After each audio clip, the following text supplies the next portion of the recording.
കോഴിക്കോട്ടെ പ്രസിദ്ധമായ പറയഞ്ചേരി അയ്യപ്പൻ വിളക്ക് മഹോത്സവം ഭക്തിനിർഭരമായ ചടങ്ങുകളോടെ ആഘോഷിക്കുകയാണ്. ഇതോടനുബന്ധിച്ച് വിവിധ പരിപാടികളാണ് നടക്കുന്നത്. ജാതി മതഭേദമന്യേ ഒരു പ്രദേശത്തിന്റെ സ്വന്തം ഉത്സവമായി മാറിയ പറയഞ്ചേരി അയ്യപ്പൻ വിളക്ക് മഹോത്സവം വിവിധ പരിപാടികളോടെ ആഘോഷിക്കുകയാണ്.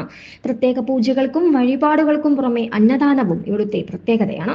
കോഴിക്കോട്ടെ പ്രശസ്തമായ പാരഗൺ റെസ്റ്റോറന്റിന്റെ വകയായി നടന്ന അന്നദാനത്തിൽ 100 കണക്കിന് ഭക്തരാണ് പങ്കെടുത്തത്. ഈ മാസം 14-നാണ് അയ്യപ്പൻ വിളക്ക് ഉത്സവം. ഇതോടനുബന്ധിച്ച് പാലക്കൊമ്പ് എഴുന്നള്ളിപ്പ്, തിരിയൊഴിച്ചിൽ, ആഴിയാട്ടം, പഞ്ചവാദ്യം, ഗജവീരന്മാർ അണിനിരക്കുന്ന എഴുന്നള്ളത്ത് എന്നിവയുണ്ടാകും. ഇന്ന് ഏകദേശം ഒരു 4000-നും 5000-ൻ്റെ അടുത്ത് ഭക്തന്മാർ ഭിക്ഷ സ്വീകരിക്കുന്നുണ്ട്. വിളക്ക് 14-ാം തീയതിയാണ്.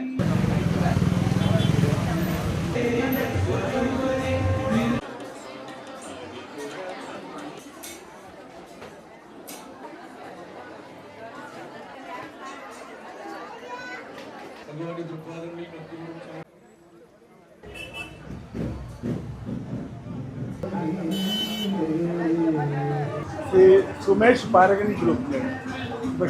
അപ്പോൾ അദ്ദേഹം എല്ലാ വർഷവും നമുക്കിവിടെ ഭിക്ഷ തരുന്നതാണ്. അപ്പോൾ അദ്ദേഹത്തിൻ്റെ ഭിക്ഷ ഏറ്റുവാങ്ങാൻ വേണ്ടിയിട്ട് ഒരുപാട് ആളുകളെ വന്ന് കാത്തിട്ടുണ്ട്. ഭഗവാന് വേണ്ടിയിട്ട് സമർപ്പിക്കാം. അതിൽ ഏറ്റവും വലിയ ഇതെന്താ വെച്ചാൽ ഭിക്ഷ കൊടുത്ത് തീർന്നവരെ അദ്ദേഹം നിൽക്കും. ACV news, Kozhikode.